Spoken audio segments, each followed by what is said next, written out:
haciéndoles algunas preguntas que es necesario que vayan respondiendo, ¿sí? Esas preguntas van a ir en dos lógicas o tienen dos objetivos. Uno, vamos a ver lo que nos han mandado en la tablita de los documentos de revisión que han hecho. Realmente lo han hecho, ¿no? Ver si han debatido, han analizado o solamente hemos trabajado copy-paste. Y el otro objetivo es ir viendo quiénes estamos realmente participando en clase, ¿no? Obviamente también nos va a permitir mirar, ya estamos entrando a los últimos foros. Mañana cierra el foro de desarrollo, de territorio. La próxima semana tenemos el foro sobre comunicación y después tenemos el foro sobre cambio social y ahí terminan los foros y vamos a tener que cerrar esa actividad, ¿no? La idea es ver también cómo están ustedes enlazando los conceptos de la materia, las lecturas que se les ha dado de referencia, para que no se quede en búsquedas que han hecho ustedes un poco sin seguir una línea narrativa, una línea discursiva, ¿no? Entonces, ahora vamos a tratar de profundizar un poco más los debates, empezar a usar los conceptos que estamos trabajando, los autores que se les ha dado, las fuentes de información y demás, porque tenemos que ya pensar en las propuestas, ¿no? En que vamos a construir nuestras agendas. Entonces, antes de ir reflexionando sobre los temas que ustedes han visto y seguir profundizando la noción que tiene Naciones Unidas sobre el desarrollo, quiero escuchar cómo les ha ido con sus trabajos, qué cosas rescatan, qué cosas les han parecido novedosas, qué cosas les han parecido o no están de acuerdo, les parece que no van. A ver, cuéntenme un poco del construir ese trabajo, qué les ha permitido mirar y qué les ha permitido encontrar sobre desarrollo.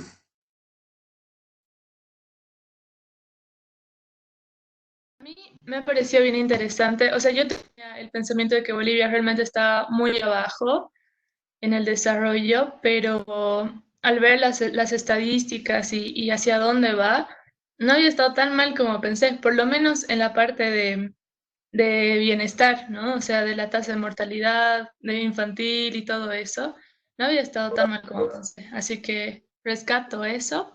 Y el grupo creo que nos ha ido bien, o sea, nos hemos reunido en Zoom y cada uno ha visto un link, hemos compartido algunas ideas y luego las conclusiones y creo que ha estado bien. Gracias. ¿Y alguien más?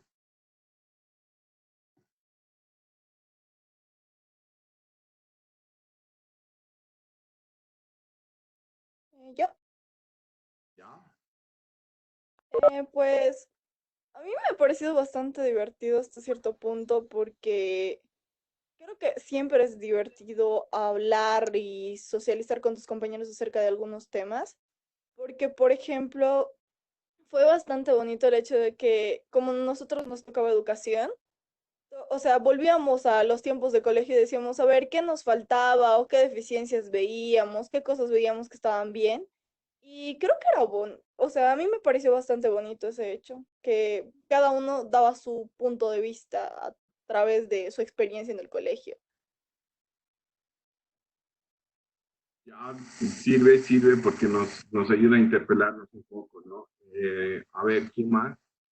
Aaron, si puedes plantear tu observación, me parece interesante. Puedes abrir tu micrófono y nos cuentas. Creo que eso no sirve, creo. Ya. Ok, yo la leo. Su comentario lo ha dejado abajo En el en chat, mensaje. para quienes no lo han podido chequear, decía, me parece curioso que al buscar experiencias buenas sobre el manejo del agua en Latinoamérica, Es decir, nos manda puras malas noticias. Sí, también vamos a ver un poco de eso, ¿no? Cómo las experiencias positivas, las experiencias locales, no siempre llegan a conocerse a nivel macro, no siempre llegan a conocerse a nivel internacional, pese a que existen, ¿no? Y nos concentramos muchas veces en las malas noticias sobre desarrollo. Tiene una lógica, ¿no? Tiene una lógica, ahorita vamos a reflexionar sobre eso. ¿Quién más nos cuenta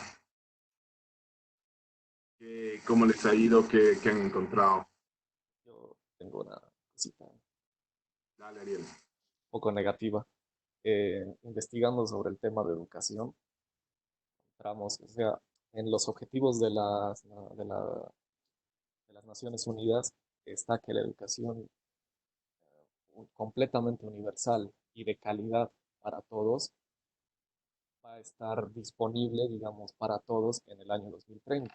Esa es su proyección, ¿no? Pero en lo que investigamos nosotros, según datos de la UNESCO, o sea, estamos todavía muy lejos de lograr de llegar a ese objetivo y no se va a lograr según la proyección de las Naciones Unidas, o sea, no se va a lograr en el 2030, sino que según ellos, la educación universal y de calidad completa en todos sus niveles primario, secundario, primer secundario y segundo secundario va a estar lista para el año 2084, según sus proyecciones. Entonces eso me ha parecido interesante. Sí, la idea de este mecanismo, porque es un mecanismo, el pensar en haber ampliado a 17 objetivos, fíjense, es un abanico muy grande. Habíamos empezado hablando del desarrollo humano sostenible con 3 indicadores, ¿no? Habíamos hablado de educación, habíamos hablado de salud y habíamos hablado de acceso a recursos.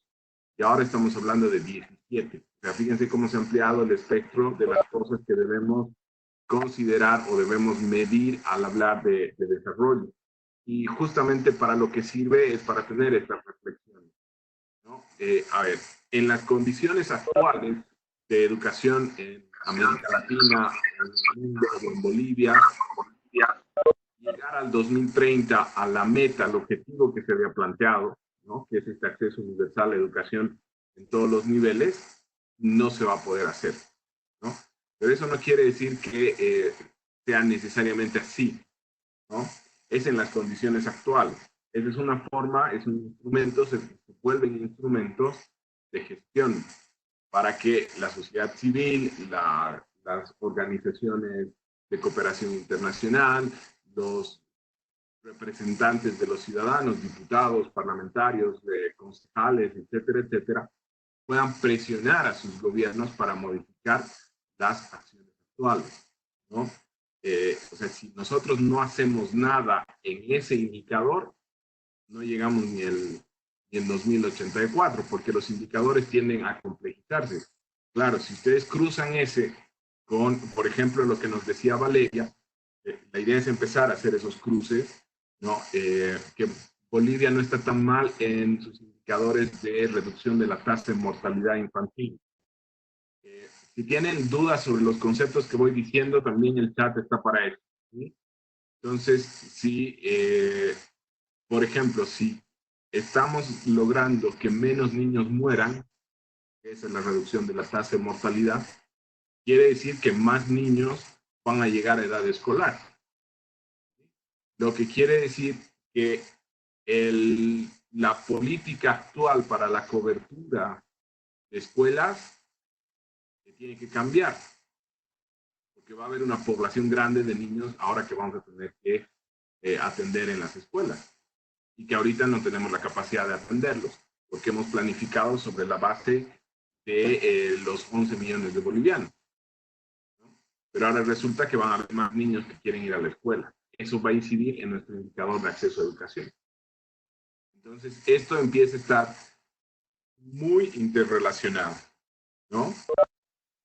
A ver, escucharemos dos exposiciones más y de ahí vamos a ir ODS por ODS para ir interactuando más ordenadamente. Pero quisiera oír dos experiencias más de qué les ha llamado la atención, cómo les ha ido en la construcción del documento que han presentado. Creo que han presentado todos, ¿no? Hasta anoche fue el último y ya estamos todos listos. Buen provecho a quienes están desayunando. Bien, esta era parte de la idea. ¿Quién más nos comenta de su trabajo?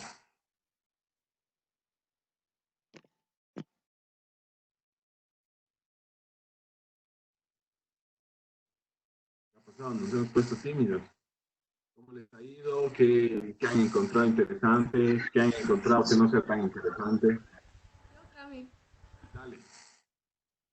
algo igual interesante, aparte de la tasa de mortalidad, digamos que era comparado con Haití, que estábamos casi igual, y eso me pareció súper interesante, es que por más de que haya bajado la tasa de mortalidad, eh, igual afecta a Bolivia enfermedades que son fuertes y no estamos preparadas para eso. O sea, dice que la tasa de mortalidad ya, aunque haya bajado, igual no tenemos los recursos ni estamos preparados para enfermedades pues fuertes que son infecciosas. Entonces, eso me parece igual muy interesante.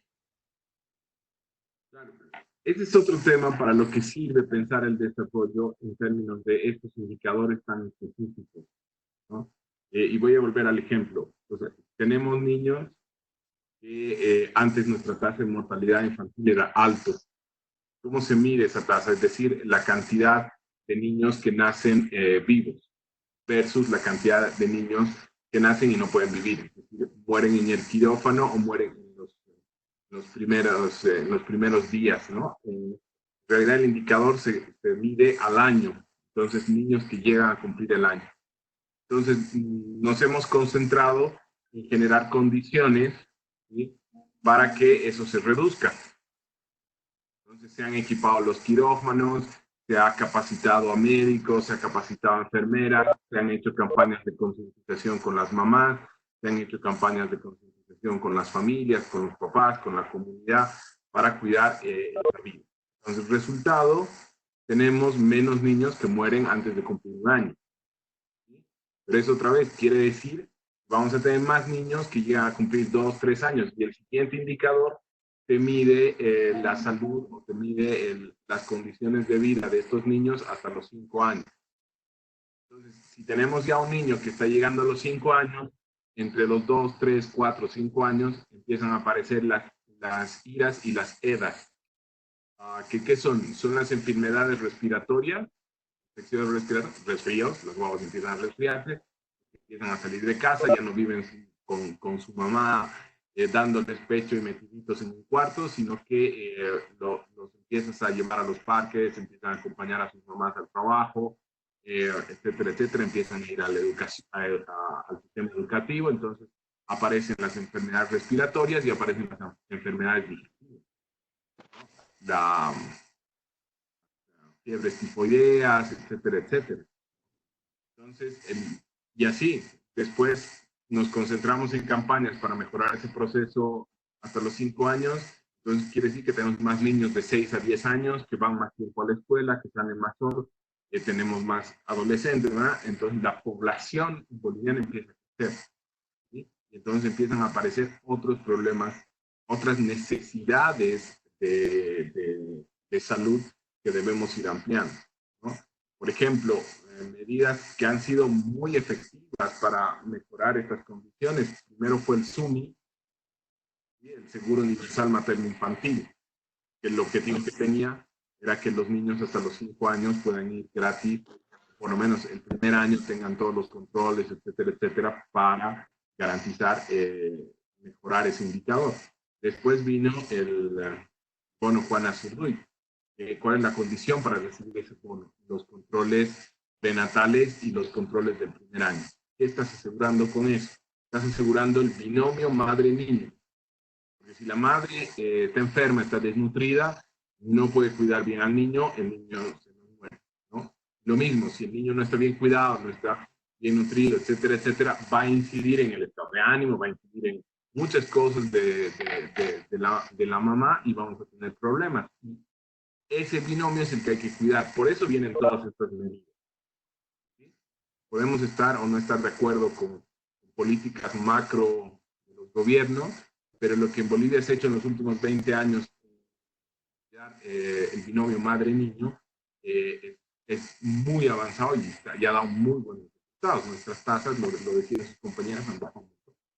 Entonces, para eso nos sirven estas cosas, ¿no? Ahorita el desafío es el dengue, la malaria, que son enfermedades que hay que contener con otro tipo de inversiones, sin descuidar lo otro, ¿no? Sin descuidar lo que ya hemos avanzado. Entonces, estos indicadores, esta mirada desagregada del desarrollo, nos permite ir hacia adelante. Bueno, ya hemos ido hablando harto de este objetivo 1, entonces le voy a pedir a la Cami que ya ponga la pregunta que tenemos para que vayan ahí. Todos pueden poner sus opiniones y vamos a seguir en la conversación. ¿Alguien más que haya encontrado algo interesante al hacer su trabajo? Hay algunos grupos que no hemos escuchado, cómo les ha ido, qué datos han encontrado. Ya hemos visto algo de educación, algo de el que tiene que ver con salud, con niñez. Habían sobre alimentación, habían sobre medio ambiente, sobre innovación. ¿Qué es lo que han encontrado que haya sido significativo, interesante, para el lado positivo, para el lado negativo?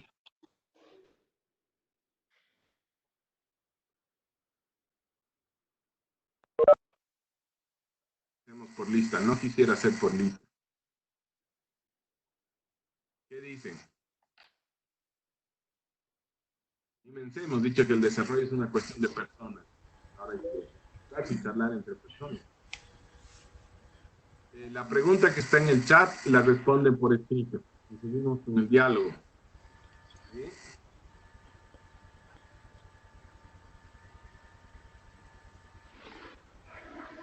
A ver, ¿quiénes han trabajado el tema de hambre? Indicador 1. No, yo no. ¿Ah, sí? No, el indicador 1 es pobreza, el indicador 2 es hambre, ¿no? Yo, Cami. Contanos, ¿qué han encontrado sobre hambre? Bueno, tal vez no dar un pequeño resumen, sino lo que me ha parecido un punto bueno dentro de lo que es el territorio boliviano, que una de las metas era lograr la alimentación dentro de los centros de educación.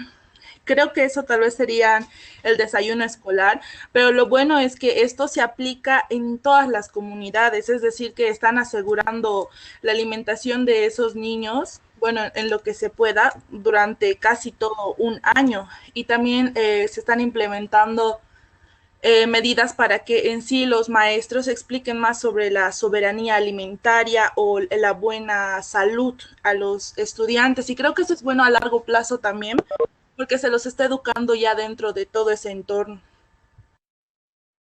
Este es uno de los objetivos. No sé si alguien más quiere hablar sobre este tema del hambre y la soberanía alimentaria. Hay dos cosas ahí que quiero que queden muy claras. ¿De qué hablamos cuando hablamos de soberanía alimentaria? ¿A qué le suena? ¿Qué quiere decir soberanía? ¿Alguien se anima a definir? No sé, tal vez. Dale, Angie, Angélica. No sé, tal vez que puedas, o sea, ser libre para comprar las cosas que quieres comer o para que puedas comer todo, o sea, para que puedas comprar las cosas que tengas libertad de comprar las cosas que quieras comer, o sea, para alimentarte por ti mismo. Sí y no. Muchas veces pensamos, y viene, ojo, voy a mostrarles también cómo opera las antiguas concepciones de desarrollo, esas teorías clásicas de desarrollo que hemos visto que tenemos que cambiar porque nos llevan al consumo. Una de las bases de las teorías consumistas o extractivistas del desarrollo es esta idea de que la libertad o la soberanía es hacer lo que yo quiera. No necesariamente es eso. ¿Sí? La soberanía alimentaria no es yo me alimento de lo que quiera y como quiera, ¿no? La soberanía alimentaria es la capacidad que podemos tener como grupo o como país, fundamentalmente como país, de tener la capacidad de producir nuestros alimentos. ¿Por qué es importante producir tus alimentos? Porque eso te da la posibilidad de tomar decisiones sobre temas de nutrición, sobre temas de alimentación dentro de tu población, ¿no? Por ejemplo, si nosotros exportamos, es decir, compramos del exterior todo el alimento que tenemos o que consumimos como país, no vamos a tener la capacidad de decidir, por ejemplo, sobre una política de impulso a una alimentación saludable, porque vamos a depender de los precios de los alimentos que se tienen por la oferta y demanda a nivel macro, a nivel mundial. Entonces vamos a consumir los alimentos que nos alcanza comprar. ¿Sí? En cambio, una política de soberanía alimentaria es, por ejemplo, que se ha aplicado mucho en Bolivia, es fortalecer el consumo de granos como la quinoa, como el tarwi, etcétera, etcétera. ¿Por qué? Porque si nosotros consumimos quinoa, estamos fortaleciendo la producción local, es decir, son nuestros productores los que están produciendo un alimento que tiene valores nutricionales, por ejemplo, mejores que los del fideo, por decir algo. Entonces, en la medida en que fomentamos el consumo de quinoa, fomentamos la posibilidad de tener mejor nutrición en nuestras familias. ¿Sí? Esa buena nutrición en nuestras familias repercute, entre otras cosas, en el rendimiento escolar o en la salud cuando vamos a ser mamás, o en la capacidad, la salud para las personas que van a trabajar. Entonces, la soberanía alimentaria tiene que ver, evidentemente, con la capacidad que yo tengo de decidir de qué me alimento, pero tiene que ver con la información y las condiciones que generamos como país para la alimentación. ¿Sí? Siendo un cacho fuertes, hemos visto el video de lo que significa la producción de carne, por ejemplo. Producir carne o alimentarnos de carne nos hace altamente dependientes de una industria en la cual nosotros como país no tocamos mucho pito. ¿No? O sea, la producción de carne en Bolivia es chiquitita. Tenemos al lado, perdón, a dos monstruos productores de carne, Brasil y Argentina. Nosotros consumimos la carne que sobra, digamos. ¿Sí? Y encima consumimos una carne que tiene un proceso productivo altamente dañino con el medio ambiente. Lo que hace que las posibilidades que nosotros tenemos de consumir carne no sean adecuadas. Si consumimos más quinoa, tarwi, etcétera, etcétera, vamos a tener seguramente niveles de nutrición más altos, pero tienen que venir acompañados de una política. Por ejemplo, ¿qué ha pasado hace 20 años, cuando se empezó a trabajar con la quinoa, se puso de moda? Y hoy en día, no sé si sigue igual, pero ha llegado un momento en el que se consumía la quinoa boliviana, se la consumía más fuera del país que dentro del país. ¿No? Entonces, también esos procesos perjudican a el logro o a cumplir las metas de nuestro indicador, que es la reducción del hambre en el mundo. ¿No? ¿Por qué se lo vincula con la escuela? Se lo vincula con la escuela por dos cosas. Es, digamos, la forma más sencilla de controlar, la forma más sencilla de asegurarnos que evidentemente, está compartiendo su pantalla, allá. Es la forma más sencilla de llegar a la concientización a las familias o apoyar a las familias. Desayuno escolar cumple, y fíjense lo interesante de empezar a pensar en estos objetivos de manera integrada. El desayuno escolar resuelve varios objetivos o apoya varios objetivos.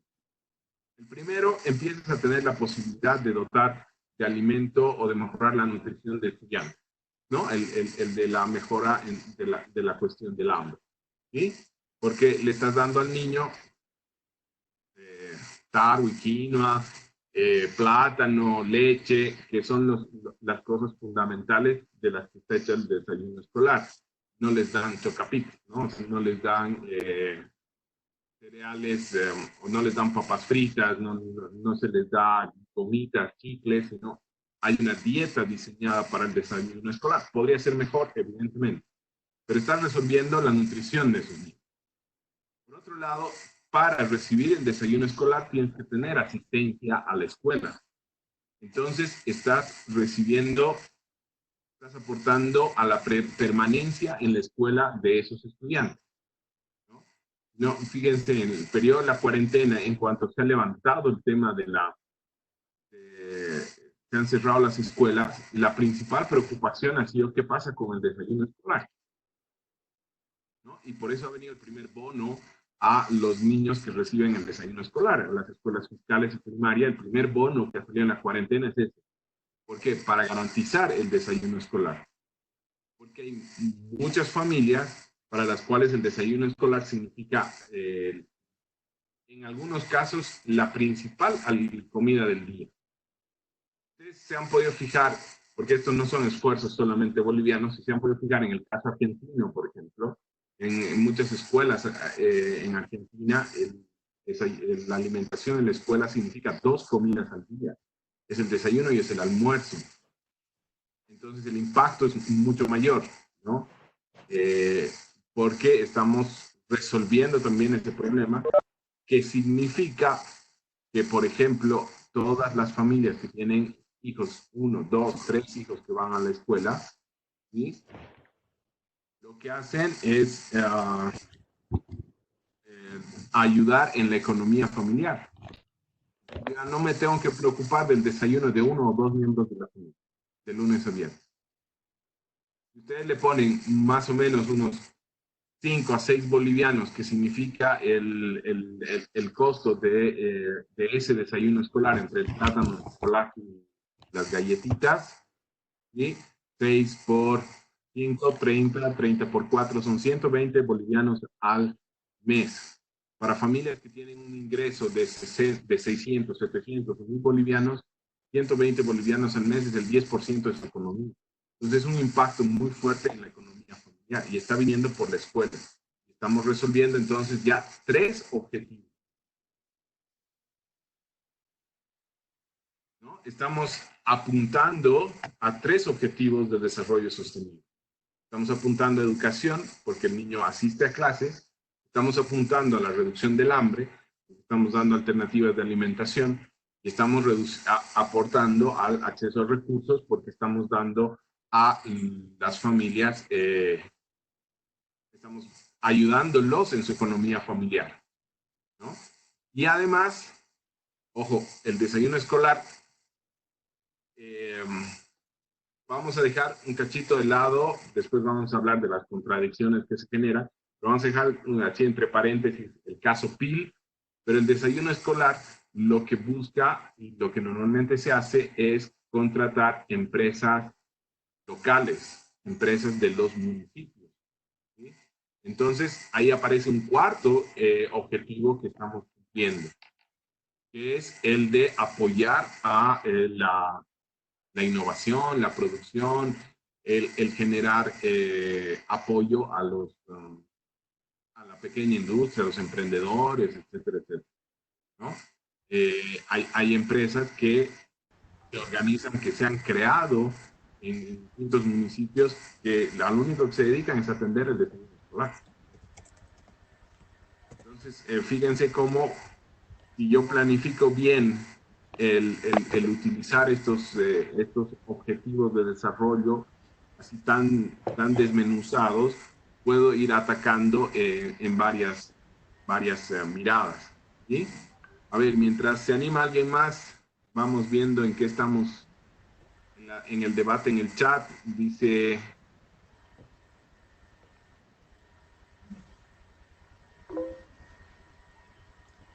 Creo que lo de la industria nacional, que a mí también lo utilizan para los subsidios, ¿verdad? Todo el sistema, pero ojo, esa es una medida adoptada en el periodo del MAR. ¿no? Antes no necesariamente funcionaba así, ¿no? Pero en el periodo del MAS se ha desarrollado de esa manera y ha dado muy buenos resultados, ¿no? En cuanto al impulso de la industria, pequeña industria, mediana industria nacional. Hay casos, como por ejemplo, les decía, vamos a poner entre paréntesis el caso de PIL, pero vale la pena explicarlo. ¿PIL es o no es una empresa boliviana? ¿Qué dicen ustedes?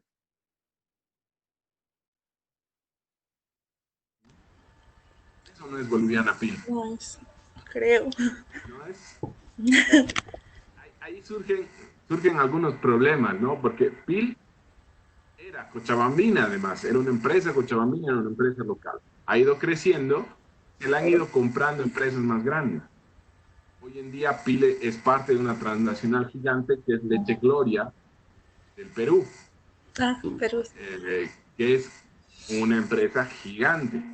Pero igual, Leche Gloria empezó siendo una empresa chiquita. Fue creciendo, se volvió una transnacional.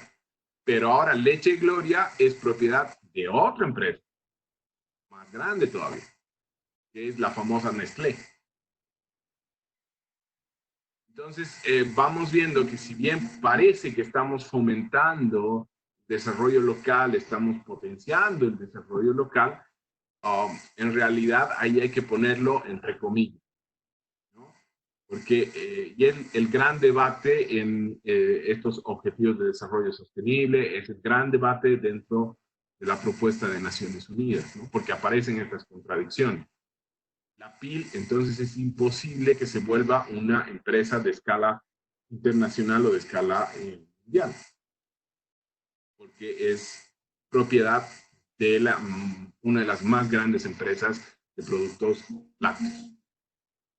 Entonces, en cuanto empiece a crecer mucho, la Nestlé va a vender sus acciones y va a fundir la PIL. O vamos a generar la concentración de riqueza de la que hemos venido hablando desde el principio. Porque fíjense, si tú vas al mercado, en la famosa idea de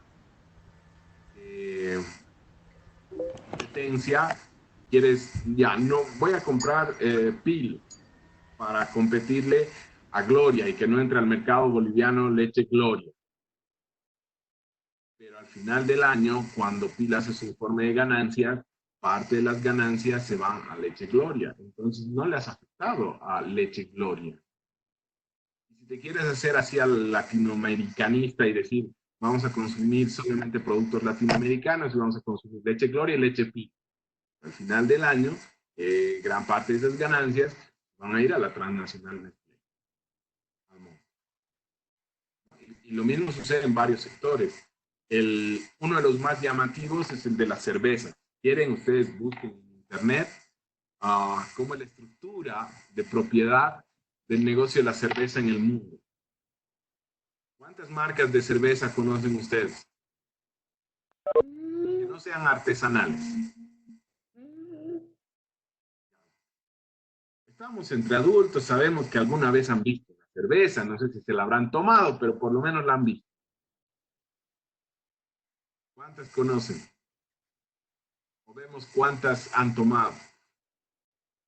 En mis épocas se hacían collarcitos con las tapitas de todas las cervezas que había tomado. ¿Cómo es? ¿Qué dicen? ¿Cuántas conocen? ¿2, 3? ¿Cuántas marcas hay? A mí me gusta mucho la Heineken. ¿Ya?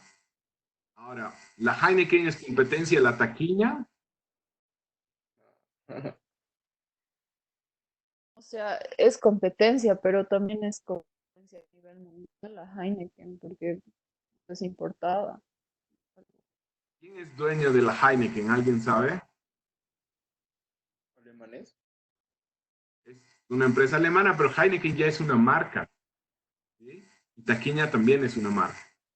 Seguimos la estructura de propiedad de las empresas, van a ver que es competencia de marcas, pero no competencia de empresas.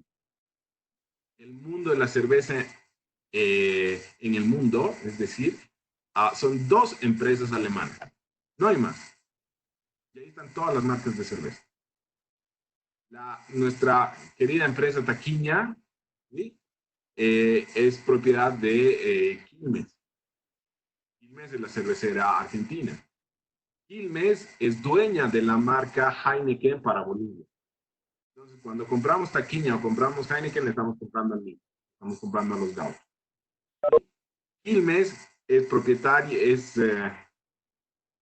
le pertenece a otra empresa más grande, no tengo el nombre ahorita, que también es dueña de la Cervecería Nacional. Y así, Brahma, Corona, todas las cervezas que ustedes encuentran en el mundo, que no sean cervezas artesanales, están repartidas entre dos empresas gigantes, que lo que hacen es ir vendiendo marcas. Entonces tú estás haciendo, digamos, te estás beneficiando como consumidor de la competencia que hay entre marcas, pero es una competencia dentro de la misma empresa. Lo mismo que ustedes, cada grupo vaya a competir por su nota, pero al final todos son parte de la misma universidad, ¿no? Eso sucede en temas de cómo se comportan los productos o cómo se comporta el mercado de alimentos, el mercado de productos en el mundo, y hace un pequeño hueco en la propuesta, ¿no? Porque es muy difícil hoy en día romper esas lógicas. Entonces, el objetivo de desarrollo sostenible de reducir las desigualdades en el mundo es en el que menos se está pudiendo avanzar, ¿no? Porque nos encontramos con este tipo de problemas. Nos encontramos con este tipo de frenos, ¿no? Porque si ustedes se fijan, para reducir las desigualdades tendríamos que ver que las empresas locales, las empresas chicas tengan la posibilidad de generar, de tener ganancias igual que las grandes empresas. Ahí está la concentración de la riqueza. Pero esa brecha no se junta, no se cierra. ¿No? O sea, no importa cuán buena sea la taquiña, cuánto quiera crecer la taquiña, jamás va a poder competir con la quilmes. Porque para empezar, taquiña es propiedad de quilmes, ¿no? Entonces, es uno de los problemas. O sea, no hay que perder, cuando vemos estos objetivos de desarrollo del milenio, son muy buenos, pero no hay que perder la posibilidad de ponerlos en cuestión, ¿no? ¿Sí? Entonces, a ver.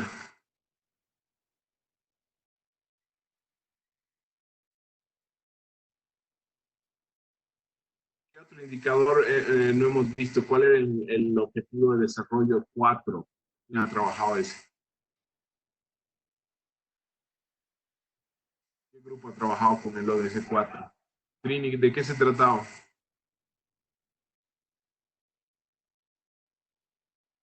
Sí, era sobre de los estudios en sí, del desarrollo de educación.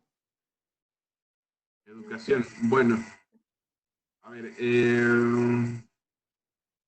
tú has lanzado solamente una pregunta, está interesante el debate, ya estamos con el ODS 2, si tienes la pregunta del ODS 3 para que la mandemos. Ahora, a ver, ¿qué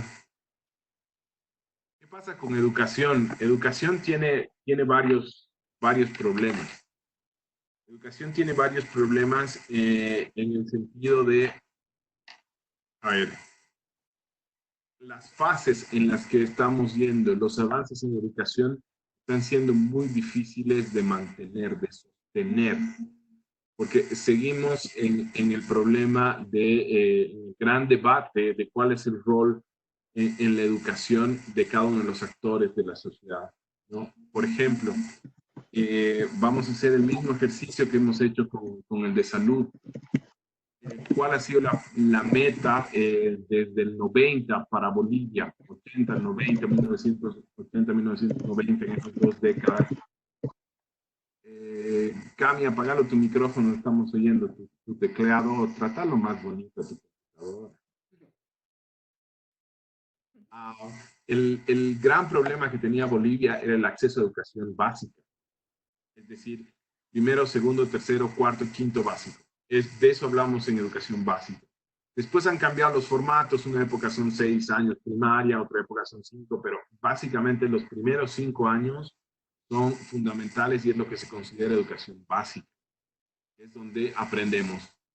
Nos encanta decir leer y escribir, Pero ojo, ¿qué quiere decir leer y escribir? Aprendemos y consolidamos las capacidades para poder seguir aprendiendo, ¿no? Aprendemos lectura, idealmente tendría que ser lectura de comprensión, de interpretación. Aprendemos a escribir, es decir, ordenar nuestras ideas, nuestros pensamientos y expresarlos. Y aprendemos matemáticas, aprendemos lógica. No se trata de solamente sumar y restar. Esas habilidades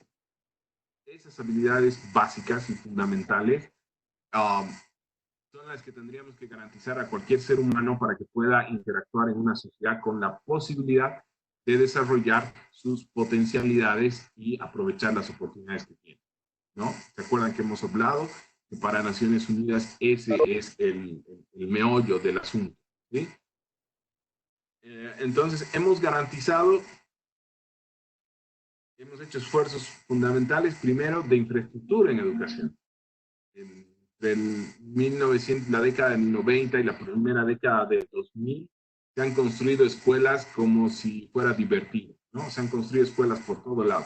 Se han hecho convenios con cooperación internacional, sobre todo con los japoneses, se han construido escuelas, han sido las décadas de la educación por ladrillo, ¿no? Era ladrillo y cemento. Porque teníamos niños, estamos hablando hasta quinto básico, estamos hablando hasta los 10 años más o menos, teníamos niños que tenían que hacer 20, 30 kilómetros a pie para llegar a la escuela. Entonces, obviamente, cualquier padre de familia con 2 dedos de frente no los mandaban a la escuela. Imagínense en las serranías del Tunari, o en la selva Chapare, o en la selva, bosque lluvioso de la Amazonía, o en el Chaco. Ustedes con 18, 19, 20, 21 años, caminar 13 kilómetros a Orcupiña les toma 4 o 5 horas. Imagínense caminar 20 kilómetros, casi el doble. Estamos hablando de unas 6, 7, 8 horas a pie, o sea, todo el día. Tendrías que ir a tu escuela y ya no volver a tu casa. Entonces, había una necesidad de infraestructura fundamental. Entonces, se ha empezado a construir escuelas en todas partes de Bolivia para que los niños puedan llegar a las escuelas. Se han generado ítems para profesores en todas esas escuelas. El 2000, más o menos, en la década del 2000 al 2010, recién Bolivia ha podido garantizar educación primaria. Estamos hablando de que los niños, y hasta el día de hoy, Bolivia puede garantizar el 100% de cobertura en educación primaria. Es decir, de primero a quinto, bueno, ahora sexto primaria, están las condiciones para que los niños vayan a las escuelas. Se han hecho cursos multigrados, se han hecho núcleos escolares, se ha capacitado docentes, etcétera, etcétera. Entonces, más o menos, digamos, 5% más o menos, está garantizada la educación básica. ¿Sí? Ese es un gran avance. Es un gran avance que nos acerca al objetivo. Nos olviden, en el 2030 tenemos que tener acceso universal a la educación. Después debemos pasar a la educación secundaria. ¿Cuál es la educación secundaria? Es todo lo que se hace en secundaria, los siguientes 6 años. ¿Y qué problemas empezamos a tener en educación secundaria? Empezamos a tener, por un lado, el gran desafío es mantener a las mujeres en la escuela.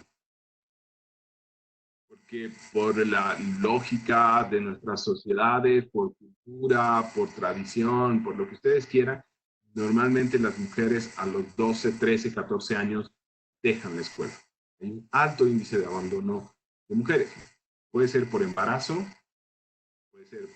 no deseado, puede ser por violencia, puede ser por procesos culturales.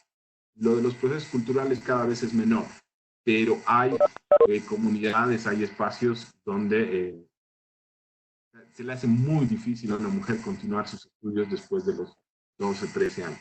Entonces, primer problema que había que resolver. ¿Sí? Segundo problema que tenemos que resolver para los varones ya también, entre los 13, 14, 15 años se dan los primeros procesos de migración. Ya eres hombrecito, ya te sabes cuidar, tienes que ir a trabajar a la ciudad, tienes que ir a trabajar a la Argentina, tienes que ir a trabajar a España. Empiezan los procesos de migración. el abandono de la escuela. ¿Por qué? Porque a los 17, 18 años, cuando deben salir bachilleres o cuando estamos terminando la educación secundaria, se supone que tanto varones como mujeres están construyendo familia. Entonces hay una presión muy fuerte para acceso a trabajo, para asumir el rol de papá o de mamá. Y por otro lado, tenemos que los hombrecitos a los 16, 17 tienen que hacer el servicio militar, que es una alternativa para terminar la escuela. Entonces, la educación secundaria se vuelve muy compleja. En primer lugar, tienes muchos jóvenes que se vienen a la ciudad para acceder a educación secundaria. Entonces, ya no te sirven las escuelas que habías hecho en los espacios rurales.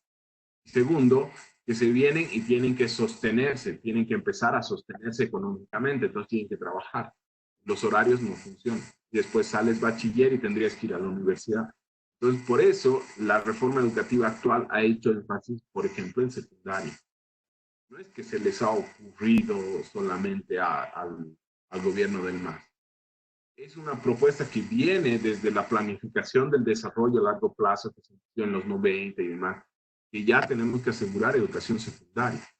¿Qué quiere decir educación secundaria? Avances importantes que se han hecho, les comentaba la anterior vez. Un avance fundamental en educación ha sido que el derecho al acceso a educación no dependa de si estás o no estás embarazado, o si eres o no eres papá, en el caso de los chicos. Mucho menos se da, pero era un problema, porque por la legislación boliviana, cuando tú eres padre de familia, te conviertes en mayor de edad, no importa la edad que tengas.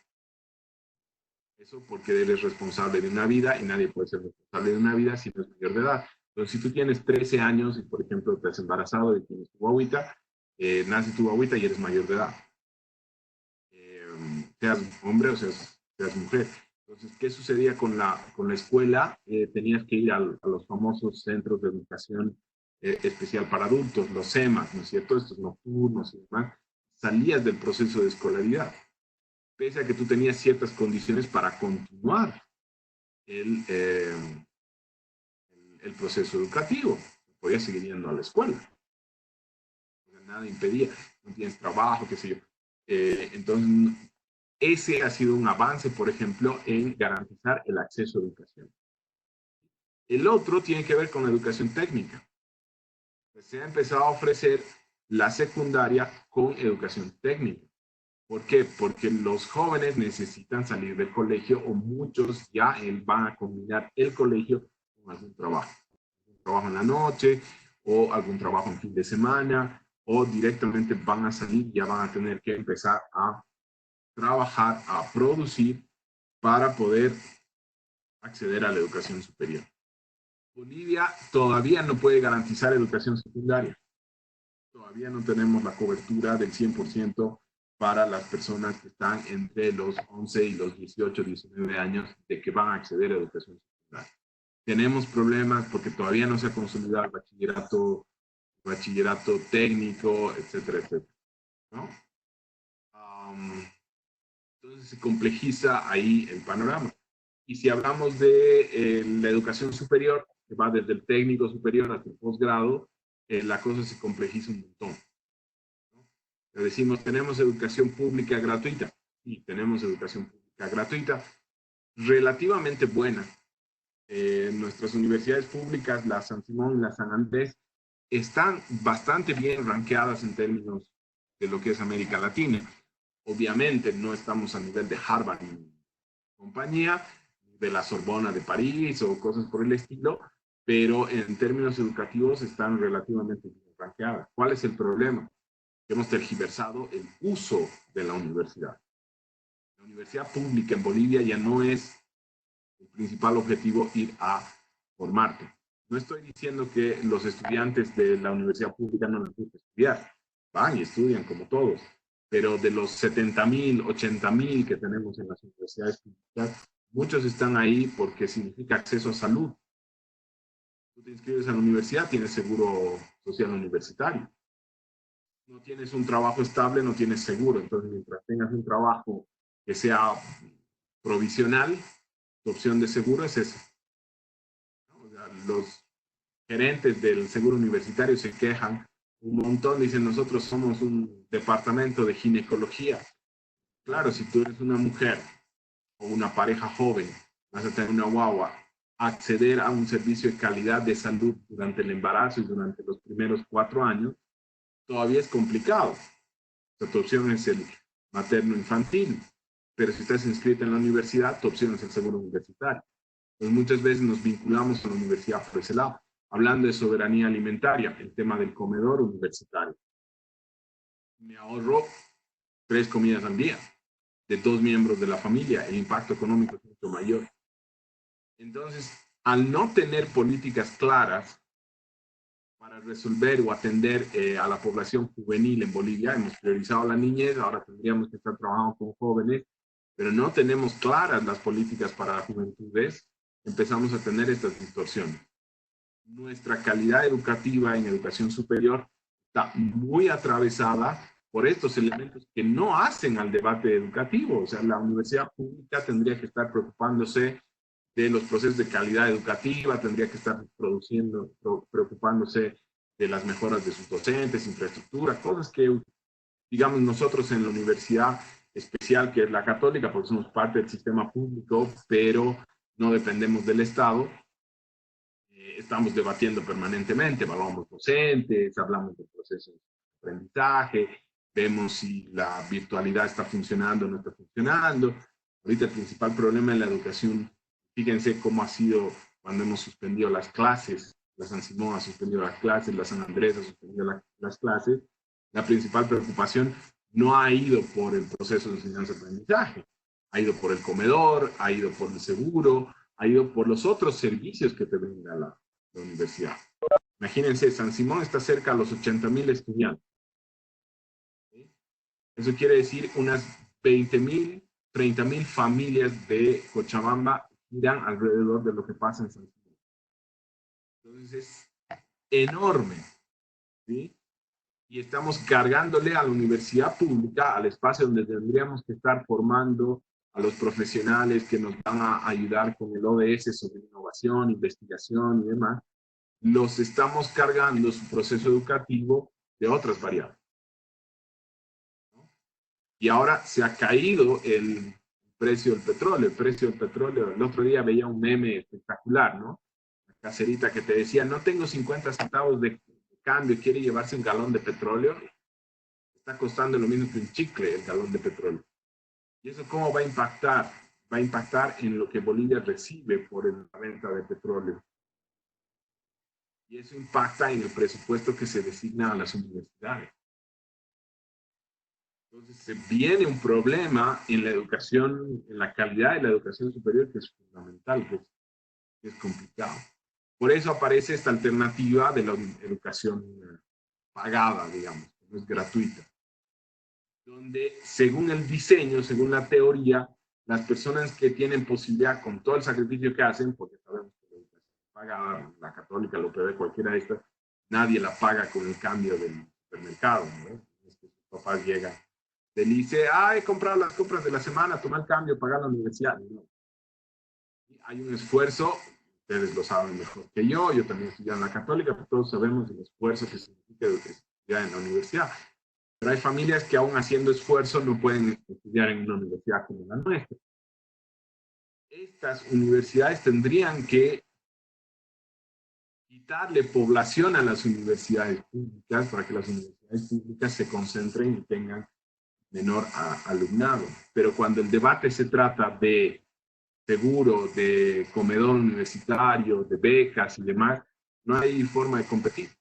No hay forma de competir y estamos en un círculo vicioso. A ver, avanzaremos un poco. No sé si quieren comentar algo de esto hasta aquí. Cami, lanzaremos la pregunta del ODS 4. ¿No? ¿Qué dicen? O lo que les estoy contando es una película de terror.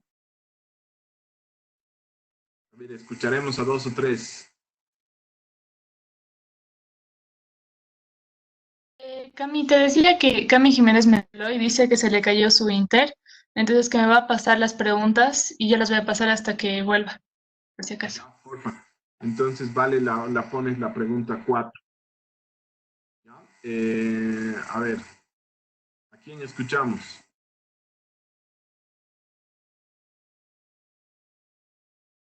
A ver, Lea, ¿tú qué opinas? ¿Qué opinas hasta aquí? A ver, me ha parecido interesante con respecto a la educación sobre la población, cómo está el sistema de educación en las universidades, pero justo ahorita quería relacionarlo siempre, cómo están haciendo los chicos para conseguir el material, bueno, no sé si decirlo material, pero en sí es el Wi-Fi, porque creo que ya van a comenzar a pasar clases. Por lo tanto, no sé, siento que no ha habido una preparación y que eso les está afectando tanto a docentes como a estudiantes. Y eso quería, digamos, hablar, porque me parece un poco, no sé, a la vez es triste y enoja porque no tienen muchos el acceso, no van a poder entrar a sus clases y eso va a significar un semestre perdido a la vez. Claro. Ahí te voy a complicar más con dos comentarios. ¿Qué pasa en poblaciones tan grandes? Estamos hablando de 80,000 estudiantes. Si tú en términos estadísticos dices el 5% no tiene acceso, el 5% de 80,000 son 4,000. El 5% es estadísticamente aceptable para un proceso educativo. Que el 5% se aplace, por decirte algo, por no asistir a clases, es aceptable en términos educativos, ¿sí? Pero si tú estás hablando de la San Simón o de la San Andrés, estás hablando de 4,000 estudiantes, el tamaño que tiene toda la Católica, ¿no? Entonces estás hablando de una población grande, ¿no? Y es por eso que todo lo que pasa en San Simón, en San Andrés, en la Gabriel René Moreno, todas estas universidades, en términos educativos, tienen impactos gigantes, porque son poblaciones muy grandes, ¿no? Ahora, esto nos pone en vilo sobre otro de los objetivos de desarrollo sostenible, en el que no se ha avanzado mucho, que es el de tecnología, el de innovación, ¿no? Recién, hoy o mañana, Entel va a lanzar una campaña promocional de 2 bolivianos para tener Zoom ilimitado durante 2 horas. Zoom y Webex. Los van a liberar. Te va a costar, digamos, asistir a una clase te va a costar 2 bolivianos, ¿no? Porque no vas a necesitar consumir tus datos. Más o menos como funciona WhatsApp. Imagínate, casi un mes y medio después de la pandemia, de la declaratoria de emergencia sanitaria y 3 meses o 4 meses después de que sabíamos que íbamos a enfrentar un problema más o menos similar, ¿no? Ya hace unas 3 semanas hubo un economista que dijo, ¿por qué no liberan su Webex o algunas otras herramientas? Igual que se libera WhatsApp, todos tenemos en nuestros planes WhatsApp ilimitado, gratuito, no sé. Se puede hacer con WhatsApp, se puede hacer con Zoom, ¿no? Se puede hacer con Webex, se puede hacer con Moodle, se puede hacer con cualquiera. Pero ¿cómo está la industria tecnológica y la innovación en el país, ¿no? Y ahí vemos otra vez el gran debate en desarrollo. El desarrollo tecnológico, el desarrollo o la innovación tecnológica es para tener mayor acumulación de riqueza, ¿no es cierto? Yo oculto tecnología para que cueste más, o esa innovación tecnológica es para resolver problemas sociales. Nuestras compañías, Tigo, Entel, sobre todo Entel, que es la estatal, que es la que nos da internet a todos, ¿tendría que estar preocupada de sus ganancias, de generar ganancia, o tendría que estar preocupada de resolver estos problemas, el acceso a educación? Bueno, si vemos que San Simón va a tener ese problema, donde tienes jóvenes que más o menos son independientes, o sea, ustedes ya se la pueden resolver, O sea, conocimiento de tecnología para encontrar mecanismos alternativos, para piratear, para cosas por el estilo, tiene. ¿Qué pasa, por ejemplo, con todo el sistema de educación fiscal o todo el sistema de educación primaria que no tiene acceso a Internet? ¿No? Y para la que un costo de subir y bajar documentos de Classroom se hace complicado, porque ahí ni siquiera están teniendo Zoom. Yo tengo a mi hija en un colegio, y nosotros, gracias a Dios, tenemos la posibilidad de pagar internet ilimitado y demás. Ella tiene ciertos privilegios, o sea, tiene su clase Zoom, tiene su plataforma Classroom desde el día 1 de la cuarentena. Pero no ha pasado una sola clase. Todo es diacrónico, ¿no es cierto? Le pasan tareas, hacen sus tareas, las mandan en la propia. Imagínense a ustedes que ya son jóvenes, que ya tienen criterio formado, que ya tienen hábitos de estudio y demás. Las actividades diacrónicas la primera semana les ha costado muela, ¿no? Les ha costado. Las primeras quejas era porque, man, hasta al día de hoy tengo quejas de que no se respetan horarios y no sé qué. Ahora imagínense eso en una niña de 10 años, un niño de 6 años, de 8 años, hasta un adolescente de 14, 15. Este proceso que estamos viviendo nos tiene que ayudar a redimensionar estos objetivos de desarrollo sostenible. Y ahorita voy a volverles a buscar el documento que quería que vean. ¿Sí? Estaba Valeria, Valeria Solís, y después no me acuerdo quién más ha dicho Cami ahorita, perdón. Yo. Pero... Ya, ok, entonces, Vale Solís, te oímos un cachito. Bueno, lo que yo quería decir más que todo era relacionado con lo que está Simón, porque, o sea, hice una entrevista de eso y lo que básicamente está pasando es que han tenido demasiados problemas en sus inscripciones y con todo se les ha venido encima y se han hecho un revuelo, y con lo desorganizada que llega muchas veces a ser la San Simón, ha existido un problema de organización entre clases, y algo que he podido notar, sí, ha sido muy, tal vez un poco raro, ¿qué se podría decir? Es que si bien la universidad últimamente ha estado mandando sus carteles que dicen, o sus notificaciones, que van diciendo que se va a pasar clases de cierta, de una u otra manera, están intentando ver posibilidades. Los centros de estudiantes de cada facultad son los que están poniendo más trabas para todo, porque están exigiendo internet ilimitado, están exigiendo que también haya clases presenciales a pesar de la cuarentena, están exigiendo que todo lo que se haga en red no valga nota, pero que sí. Es una falta de comunicación entre ellos la que está perjudicando más que todo a la misma universidad y a los mismos estudiantes, porque según me enteré es que el 60% de estudiantes en cada facultad es el que no posee un acceso ilimitado a Internet.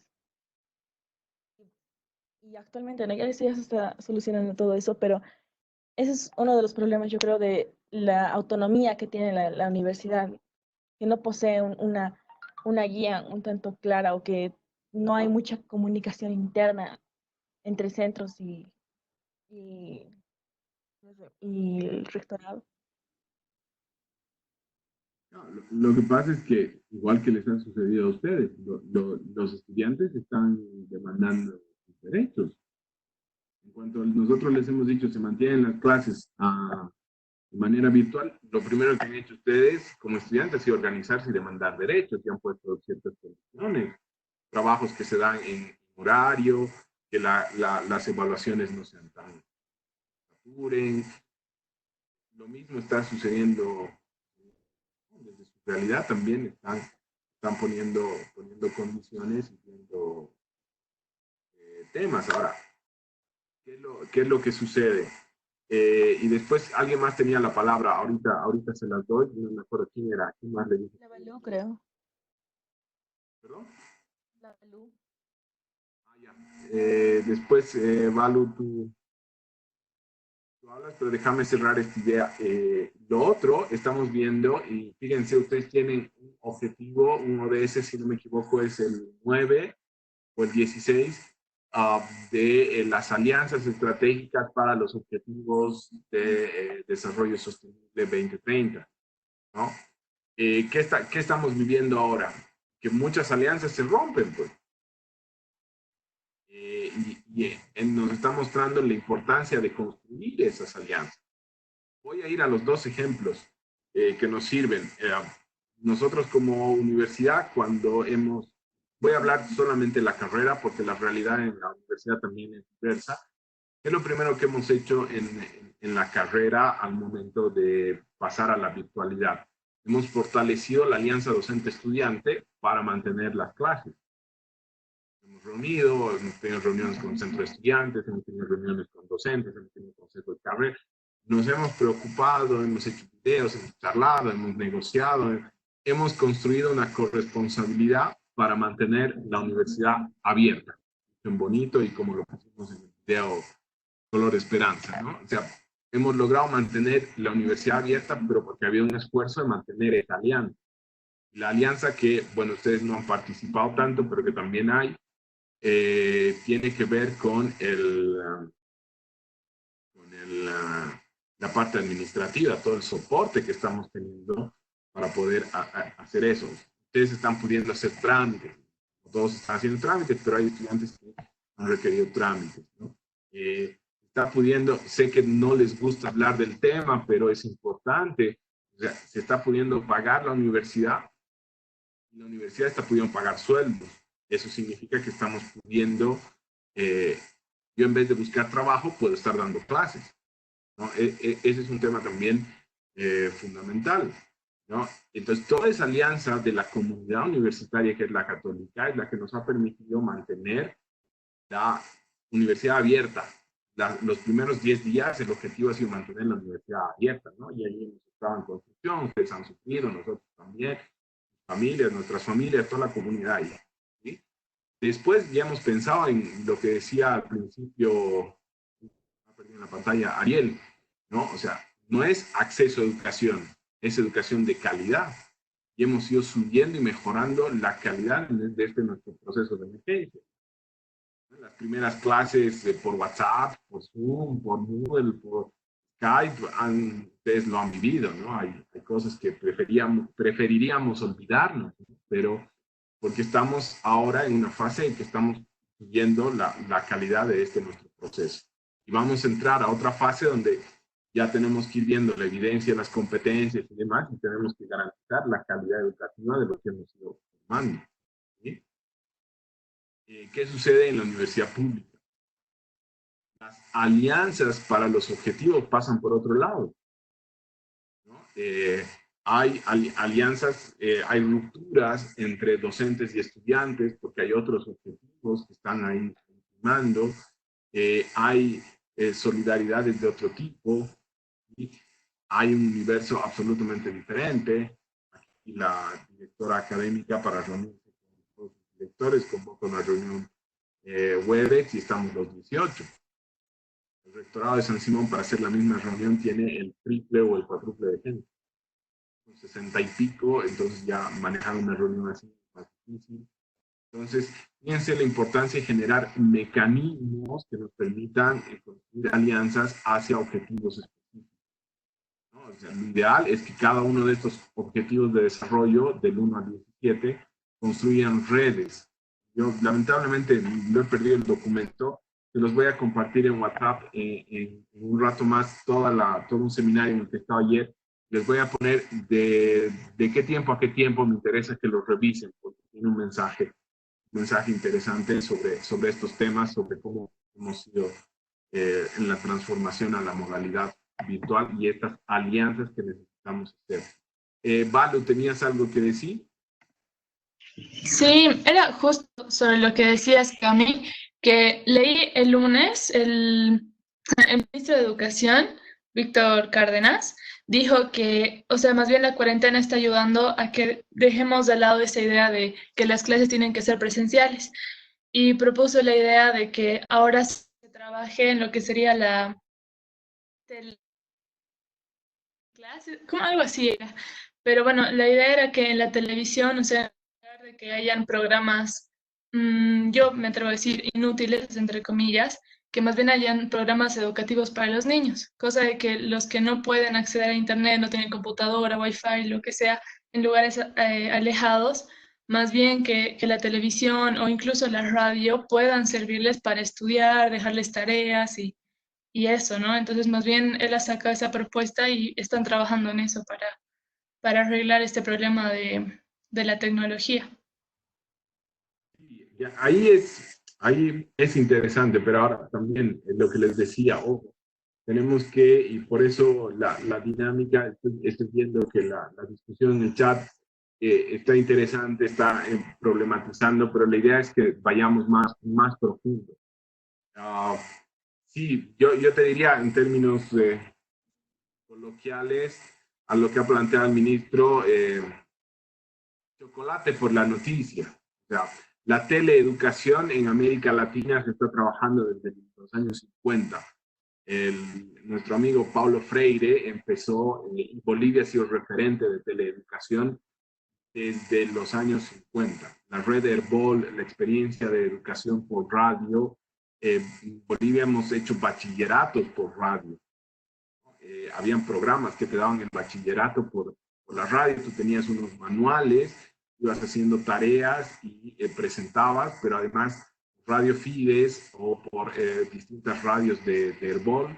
Herbol es Escuelas Radiofónicas Bolivia, viene de ahí. En Colombia también hay una muy importante experiencia de educación. De hecho, la noción de comunicación y desarrollo viene de la experiencia de las radios bolivianas y colombianas de 1940, 1930 y demás, donde lo que tú hacías era programas con una guía.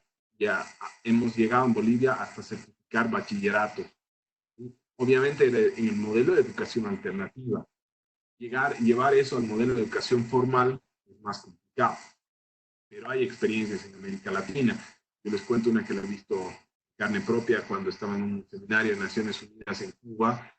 Vimos lo que tienen en la televisión pública los cubanos. Como tienen ustedes el plan global, en el colegio funciona igual, todos los docentes tienen plan global, tienen su plan de clase. Entonces, la televisión cubana se presentaba en las mañanas, ¿sí? Cada día una lección de acuerdo a la programación que tiene el docente. Entonces, el docente de matemáticas, por ejemplo, podía enchufar la televisión en el aula y tenía a un catedrático de matemáticas de la Universidad de La Habana dando una clase sobre multiplicación, ¿no? Con todos los recursos, con pizarras, con colorcitos, con papeles, qué sé yo, y el docente en el aula lo único que hacía era mediar ese proceso, ¿no? Los cubanos tienen así hasta títulos en educación superior, ¿no? En la universidad lo mismo, iban grabando teleclases. Es una idea interesante que en Bolivia nos animemos a retomar esas experiencias, ¿no? Hay que hacerlas. El problema es otra vez el ruido que se genera. ¿Qué haces tú, por ejemplo, con ATV? Que a ATV le dices, no salgas tu informativo, vas a poner eventos, o no pases la serie, la novela en la noche, vas a poner el resumen de una clase para los niños. ATV deja de poder vender publicidad. Deja de poder vender publicidad, deja de poder pagar sueldos y se va. Entonces, ¿qué te queda? El canal estatal. Entonces, significa una reinvención. Fíjense, vamos a empezar la discusión sobre comunicación y desarrollo. Y este es el meollo del tema de comunicación y desarrollo. Nuestro canal estatal, el canal 7, ¿tiene que ser un canal gubernamental o un canal estatal? Ese siempre ha sido el debate desde que nació Canal 7 en la década del 70. ¿Tiene que mostrar los programas de gobierno o tiene que servir a las necesidades de los ciudadanos? Hoy en día, ese canal nada evita que esté pasando clases. No necesitas hacer programas. Todos sabemos que el 70 o el 80% de las unidades educativas en Bolivia utilizan como texto base Santillana o texto base Don Bosco. Son 3 o 4 las editoriales que nos dan los textos guías en educación primaria. Cuestión de darle permiso a 4, 5, 6, 7 docentes que estén desarrollando los temas por televisión. no es tan complicado. ¿Sí? Claro, el ministro de Educación, ¿qué es lo que propone? Crear todo un sistema de teleeducación. Habrá que hacerlo en su momento, seguramente. Igual que la universidad, no vamos a volver a la misma universidad, ¿no? O sea, vamos a tener que recuperar las mejores experiencias de este proceso mixto de virtualidad, no virtualidad, transformar nuestra enseñanza. Eso es seguro. Pero ya un poco cerrando, no nos olvidemos que las alianzas, que el construir comunidad, que el poder reflexionar los encuentros, los proyectos comunes, ya sea para el hambre, para la soberanía alimentaria, para la educación, para la innovación y demás, pasan por procesos interactivos. Yo estoy aprendiendo a interactuar con estudiantes a través de la computadora. Les he dicho, me cuesta horrores dar clases y no verlos, no poderles hacerles chistes, no poderme mover en el aula, estar sentado. Primera vez en mi vida, después de casi 25 años de hacer educación, primera vez que estoy dando clases sentado. O sea, eso para mí es impensado. O sea, me cuesta un montón. Porque los procesos de interacción social, de interacción humana, son fundamentales. Y tenemos también que ir pensando en cómo los vamos a mantener. Porque lo del coronavirus va a seguir dando vueltas por aquí, ¿no? Pero tenemos que encontrar formas, cómo nos vamos a encontrar otra vez en aula. Porque nos tenemos que encontrar otra vez en aula, no vamos a vivir a través del internet. O sea, si quieren, revisen, hay discusiones antropológicas, psicológicas, sobre qué está pasando con esta dinámica de interactuar solamente a través de las pantallas, ¿no? Entonces, tenemos que ir bien, y por eso la importancia de ver todo el abanico de los objetivos de desarrollo sostenible, ¿no? ¿Qué pasa con la cultura? ¿Qué va a pasar con nuestra cultura, con las manifestaciones culturales y demás? Con toda la industria creativa. Ayer en otro debate veía una española muy emocionada que decía, ahora la gente está volviendo a los libros. ¡Wow! Es una cosa muy positiva, o sea, volver a agarrar libros, ¿no? Porque tiene toda una connotación a otro nivel que leer en la pantalla, ¿no? Y eso ya está súper estudiado. O la gente que está volviendo a hacer cosas creativas en casas, ¿no? O sea, de repente antes no tenías tiempo para experimentar en la cocina, cocinabas solamente lo que ya sabías, y ahora estás experimentando, están haciendo cosas, o están desordenando, reordenando sus cuartos, algunos están escribiendo, otros envueltos en música, otros, ya, actividades creativas que estamos empezando a encontrar espacios y además ir a la universidad. Entonces, cuando volvamos, tal vez esas necesidades no las tenemos que dejar de lado, sino que se pueden ver modelos educativos, modelos de gestión, modelos de ciudadanía, donde podamos integrar las cosas que ahora estamos integrando dentro de nuestras casas. Vuelvo a la discusión de la anterior clase, o sea, ¿cómo hacemos que las experiencias chiquitas, las prácticas positivas, chiquitas, cotidianas, se puedan extender? ¿No? Como esta construcción de una corresponsabilidad entre docentes y estudiantes de la carrera de comunicación nos puede ayudar a enfrentar otros procesos educativos en otro lado, ¿no? Porque ha sido exitosa, nos está yendo bien, con todos los problemas, etcétera, etcétera, pero nos está yendo bastante bien en lo que va a ser mantener el semestre. Cositas para pensar. ¿Sí? Ya estamos en hora, el Rocco les va a cerrar la puerta. Últimos comentarios. ¿Quién quiere hacer 2, 3 comentarios finales de cierre? Nos hemos quedado, Cami, con 4 preguntas en la testera. Las vamos a trabajar en otra clase, no se preocupen, las vamos a recuperar, pero está interesante esta idea de clases en estéreo. Vamos a ver, inventarnos otra clase en 3D, de 3 o 4 personas. Me gustaría oír unos 4 o 3 comentarios finales de todo lo que hemos discutido.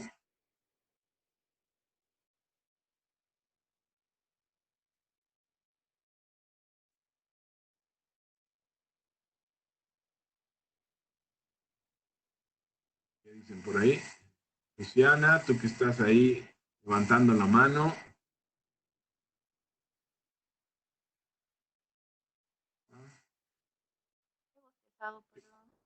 ¿Qué opinas, Luciana? ¿Sobre todo en general? O Sobre todo, sobre lo que más te ha interesado. Pensamos la libertad de expresión. tal vez podía preguntar algo de la pregunta 4 que no he entendido muy bien. O sea, sí he entendido, pero no lo tengo. Dice, ¿cómo la comparación del sistema educativo boliviano con los estándares establecidos por la ONU? Eh, ¿Cuáles son exactamente los estándares establecidos por la ONU? Y eso sería como un ideal, ¿no? Entonces, a lo que tenemos que apuntar o cómo. Igual que todos los indicadores, o sea, todos estos objetivos tienen indicadores, ¿no? Por ejemplo, la cantidad de niños nacidos vivos por mil, ¿no? La cantidad de personas en escolaridad, la cantidad de docentes por estudiante, la cantidad de infraestructura por estudiante, la cantidad de recursos tecnológicos por estudiante o por docente, ¿no? Estamos en el debate de territorio, la cantidad de escuelas en territorio X, en el municipio, en el departamento. O sea, hay estándares que te plantea Naciones Unidas que están en el documento que les compartió Camila. Hay un documento que está en inglés y están en la página web de Naciones Unidas, de UNESCO. Ahí se pueden encontrar los estándares que te pide y que nosotros tendríamos que alcanzar. Esa es la idea de estos objetivos. Por ejemplo, el gobierno del MAS se ha ido feliz hablando de sus indicadores de reducción de la extrema pobreza. Muchas veces lo entendemos mal y decimos el indicador de pobreza. No es el indicador de pobreza, es el de extrema pobreza. Donde Bolivia ha mejorado, creo que 5 puntos porcentuales, es altísimo el cierre de la brecha en términos de extrema pobreza. Obviamente, la pobreza se mantiene. Bolivia sigue con más. Toda esa gente que ha pasado de extrema pobreza a pobreza hace que el indicador se modifique. Pero el salto ha sido considerable. ¿Qué va a pasar ahora con la caída del petróleo? Con probablemente un cambio en las políticas económicas, etcétera, etcétera. Hay que ver cómo se van a comportar. Pero va por ese lado. Habría que revisar un poquito los documentos que han pasado la CAMI y darse un tour por las páginas de Naciones Unidas y de la UNESCO. Ahí están los indicadores de educación que debe cumplir, ¿no? El primero que Bolivia ha cumplido y que se mantiene ya varios años, ya casi son 2 décadas, es el de 100% de asistencia y de permanencia estudiantil en primaria. Tenemos que ir al otro. Sharim, ¿tenías algo que decir? Estás saludando, ¿no? Ya es la hora. Uy, ya hay 20. Sí, el Rocco les va a cerrar el Zoom. Bueno. Cami, tal vez una pregunta para el chat. Que leí dentro de lo que es el objetivo de salud, lo que es eliminar la pobreza espiritual. O sea, no sabía a qué se refería a ese concepto. La vamos a revisar, pero lo que pasa es que si tú abres, y ya nos vamos a meter a eso desde el martes, si tú empiezas a hablar de las personas no solo comemos, no solo tenemos buena salud, no solo trabajamos. El ser humano tiene otras dimensiones. Entonces, ¿cómo vamos a empezar a trabajar esas otras dimensiones desde políticas de desarrollo? Y ahí la cosa se va a ir complicando. Solo para que vean, en Japón se mide el acceso a sombra que tiene. Para que piensen. No se olviden el martes su hojita y los 3 colores. Vamos a hacer el trabajo que teníamos que hacerlo hoy para el martes. Como dicen en todos los seminarios, únanse a la conversación en nuestras redes sociales, en WhatsApp y en Facebook. Podemos ir discutiendo todos estos temas, porque todos estos objetivos se pueden leer desde la mirada del territorio. ¿Qué pasa con Cochabamba? ¿Qué pasa con con el departamento, con las provincias, con el país, con América Latina. Entonces, cerremos estos 2 últimos días de territorio. Nos preparamos desde el lunes para los 2 últimos. ¿Listo? Gracias, lindo verlos. Hay varios que hemos registrado que no han prendido sus videos y serán sancionados, quemados en la hoguera. No, mentira. Nos vemos igual por Webex el martes. Saludos, cuídense, quédense en casa, hagan cosas divertidas. Chao, Cami, gracias. Nos vemos, Cami, gracias. Gracias. Chao, Cami. Chao, Cami, gracias. Buena Gracias. clase.